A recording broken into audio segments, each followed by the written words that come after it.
Hello friends, মিঠুর পাকশালায় আপনাদের সবাইকে স্বাগত। আজ আমি একটা গাজর ও এর সাথে কিছু ওটস দিয়ে ভীষণই হেলদি ও টেস্টি একটা রেসিপি আপনাদের সাথে শেয়ার করছি। এই জন্য প্রথমে একটা বড় সাইজের গাজরকে ধুয়ে পরিষ্কার করে গাজরটাকে গ্রেট করে নিয়েছিলাম। তারপর গাজরটাকে একটা পাত্রে নিয়ে নিয়েছি। গাজরটা খুবই ছোট ছোট সরু সরু করে গ্রেট করে নিয়েছি। তো দেখুন খুবই পাতলা আছে এটা। তো এরপর এখানে গাজরটা একটা পাত্রে নিয়ে নেওয়ার পর এরই সাথে নিয়ে নিচ্ছি 1.5 কাপ পরিমাণে এখানে ওটস। মেজারিং কাপ মেপে 1.5 কাপ পরিমাণে ওটস নিয়ে নিচ্ছি। ওটসটা নেওয়ার পর এর সাথে দিয়ে দিচ্ছি যে কাপ মেপে 1 কাপ পরিমাণে গাজর নিয়েছিলাম ওই কাপেরই 1 কাপ পরিমাণে এখানে জল। জলটা দিয়ে পর খুব ভালো করে মিশিয়ে নেব। প্রথমেই এখানে খুব বেশি জল দেওয়া যাবে না, একটু জল দিয়ে প্রথমে এইভাবে মেখে নিতে হবে। তারপর এটাকে এই অবস্থায় মেখে কিছুক্ষণের জন্য রেস্টে রেখে দেব। ওটস অনেকটাই জল টেনে নেয়, সেজন্য ওটসটাকে ঢাকা দিয়ে একটু রেখে দেব। তো দেখুন জল দেওয়ার পর ওটস ও গাজরটা খুব ভালো করে মিশিয়ে নিয়েছি। মেশানো হয়ে গেলে এটাকে ঢাকা দিয়ে রেখে দেব প্রায় 5 মিনিটের জন্য একটু রেস্টে। 5 মিনিটের জন্য সাইডে রেখে দিলাম। এরপর 5 মিনিট পর ঢাকাটা খুলে নিয়েছি। এখন এটাকে দিয়ে দিচ্ছি আবারও কিছু উপকরণ। তো তার জন্য প্রথমে এক টুকরো আদা নিয়েছি। এই আদাটাকে গ্রেটারের সাহায্যে একটু গ্রেট করে দেবো। এরকম ছোট ছিদ্রযুক্ত গ্রেটার দিয়েই আমি গাজরটা গ্রেট করেছিলাম এবং ওই একই গ্রেটার দিয়ে এখানে আদাটাকেও একটু গ্রেট করে নিচ্ছি। তো বন্ধুরা, আজকের রেসিপিটা বানিয়ে নেওয়া ভীষণই সহজ, খুবই সহজে মাত্র 5 মিনিটে রেডি হয়ে যায়। রেসিপিটা যদি ভালো লেগে থাকে অবশ্যই বন্ধুদের সাথে একটু শেয়ার করে দেবেন এবং রেসিপি ভালো লাগলে একটা লাইক করতে ভুলবেন না। তো দেখুন গাজরটা দিয়ে দেওয়ার পর এখানে দিয়ে দিয়েছি একটা কাঁচা লঙ্কা, ওই সাথে দিয়ে দিলাম স্বাদ মতো একটু লবণ। লবণটা দেওয়ার পর এখানে দিয়ে দিচ্ছি 1 চা চামচ পরিমাণে গোটা জিরে এবং হাফ চা চামচ পরিমাণে এখানে দিয়ে দেবো কালো জিরে। কালো জিরে দিলে টেস্টটা ভীষণই ভালো হবে। তো এখানে কোনো গুঁড়ো মশলা ব্যবহার করব না, শুধুমাত্র শুকনো উপকরণ মশলা দিয়ে এটা রেডি হয়ে যাবে। তো এর সাথে দিয়ে দিলাম আবারও 1 চা চামচ পরিমাণে কসুরি মেথি। এখানে আর কোনো বিশেষ মশলা লাগবে না, এই গোটা মশলা দিয়ে এটা খুবই হেলদি ও টেস্টি মতো রেডি হয়ে যাবে। এরপর আমি হাতে করে এটাকে একটু মিশিয়ে নিচ্ছি। হাতে করে মাখলে এটা বেশ ভালো মতো মিক্স হয়ে যাবে এবং এটা একটা বেশ নরম ডো মতো রেডি হয়ে যাবে। তো দেখুন ডোটা দেখেই বুঝতে পারছেন খুবই নরম আছে, এই জন্য এবং গাজরের সাথে লবণ দেওয়ার জন্য এর থেকে কিছুটা জল আবারও বেরিয়ে আসবে, সেই জন্য আমি কিছুটা জল দিয়ে দিয়েছি। তো দেখুন এরপর এখানে জলটা দিয়ে খুব ভালো করে এটার সাথে মিক্স করে নিচ্ছি এবং এটাকে একটা বেশ নরম ডো মতো রেডি করে নিচ্ছি।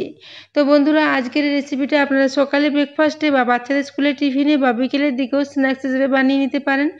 ভীষণই হেলদি এবং ভীষণই অল্প সময়ের মধ্যে এটা রেডি হয়ে যায়। তো দেখুন এটা একটা বেশ ডো মতো রেডি হয়ে এসেছে।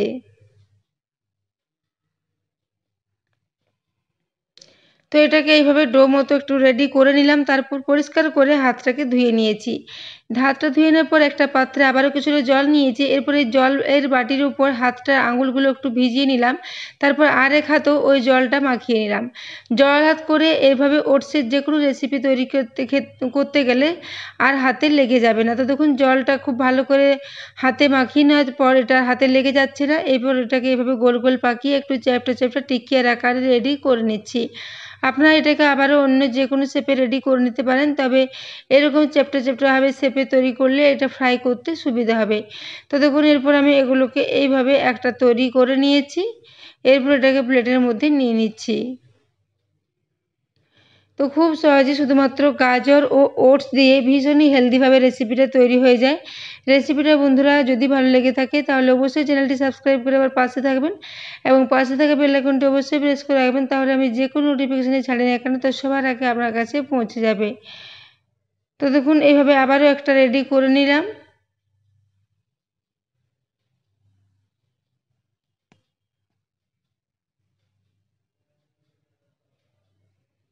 তো দেখুন এরপর এখানে এইভাবে দুটো তৈরি করে নিলাম। এরপর আমি একই পদ্ধতিতে সবগুলোকে রেডি করে নিয়েছি।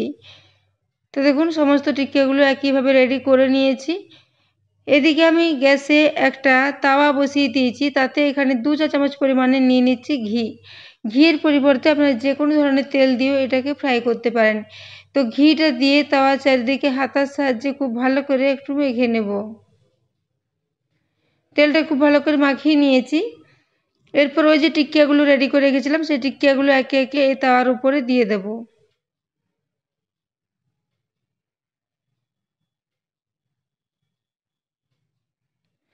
তো দেখুন এইভাবে একটা একটা করে টিক্কিয়াগুলো এই তাওয়ার মধ্যে দিয়ে দিচ্ছি। গ্যাসের ফ্লেমটা এখন একদম লোতে রেখে দিয়েছি। লো ফ্লেমে এইভাবে হাতে সময় নিয়ে এগুলোকে একটু ফ্রাই করে নিতে হবে। তো দেখুন এইভাবে আমি একটু জায়গা করে করে সমস্ত টিক্কিয়াগুলোকে একেবারেই দিয়ে দিচ্ছি। তো বন্ধুরা, আজকের রেসিপিটা আপনারা সকালে ব্রেকফাস্টে বা বাচ্চাদের স্কুলের টিফিনে বা বিকেলের দিকে হালকা ফুলকা স্ন্যাক্স হিসাবে এটাকে বানিয়ে নিতে পারেন।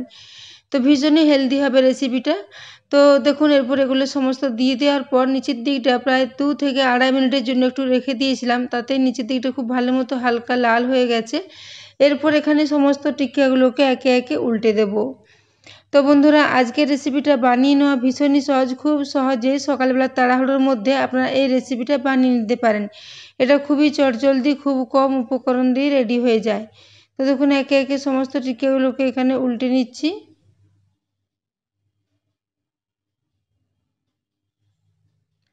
তো দেখুন এইভাবে একে একে সবগুলোকে উল্টে নিয়েছি এবং গাজর দেওয়ার জন্য এর কালারটা খুবই সুন্দর এসেছিল। তো দেখুন সবগুলোকে উল্টে দিয়েছি। অপর দিকটাও প্রায় 3 মিনিটের জন্য একটু ফ্রাই করে নেব লো ফ্লেমে। তো লো ফ্লেমে এইভাবে প্রায় 6 থেকে 7 মিনিট ধরে হাতে সময় নিয়ে এগুলোকে একটু ফ্রাই করে নিতে হবে। তার মাঝখানে এখানে অল্প অল্প করে ঘি আবারও দিয়ে দিলাম, যাতে নিচের দিকটা খুব ভালো মতো ফ্রাই হয়ে যায়।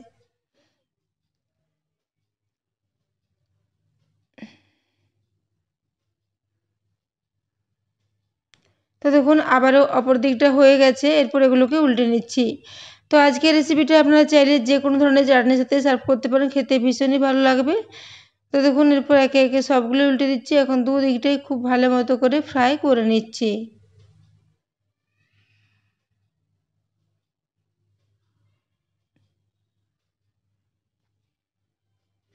তো দেখুন এরপর সবগুলোকে একে একে একটু ভেজে নিয়েছি। তো এরপর এগুলোকে তুলে নিচ্ছি। তো দেখুন কালারটা খুবই সুন্দর এসেছে। এইভাবে একটু লো ফ্লেমে হাতে সময় নিয়ে এগুলোকে উল্টে পাল্টে একটু ফ্রাই করে নেব, তাহলে খুবই অল্প সময়ের মধ্যে এগুলো রেডি হয়ে যাবে। তো দেখুন সবগুলো এরপর প্লেট থেকে তুলে নিলাম।